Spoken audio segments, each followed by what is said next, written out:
نو د مسلمانانو د معاشرې نه به بدعات ختمول دا د علماو اهمه ذمہ داری.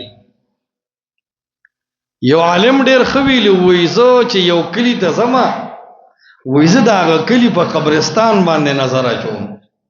وایي د هرې علاقې د توحید او د سنت د شرک او د بدعت اثر د هغه کلي د قبرستان نه معلومیږي.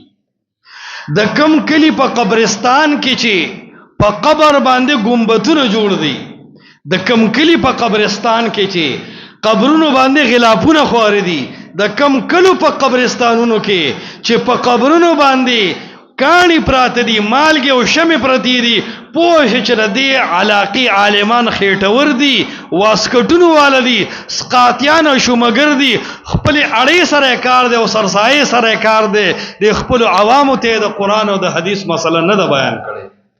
قبرونه پاخه دي او عالمان غلی دي، پته لګي عالمانو کې تیار ده، ښځې روانې دي او د قبر سر خپونه تاویږي او کاڼي په ځان وخي او عالمان خاموش دي، عالمان بیمار دي د دې کلي.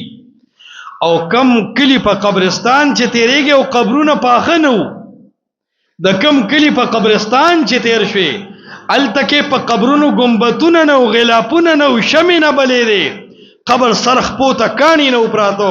پوه شه چې د دې کلي د دې علاقې عالمانو ځان بدنام کړی دی، ځان یې پدار کړی دی، ځان یې سېزلی دی او قوم ته د قرآن او د حدیث دعوت کولی دی. لکه ماته یو ملګري میلاو شو، ماته وی یاره په دې ستاسو علاقه کې ډېره غټه بېدیني او قبر پرستي او بدعات دي. نو ما ورته وی زمونږ علاقه کې څومره وخت شو چې پاتې شوی؟ وایي پاتې شوی نه یم، یو ورځ په لار تلم چې مقبرو ته مې وکتل، وایي قبرونو نه مې اندازه ولګوله چې اهل حق علما دې ځای کې کمزوري دي، اوازونه یې بند دي او د خېټورو چاټورو او د مشرکانو اهل بدعو راج دی په دې علاقه. وایي د قبرستان نه پته لګېده.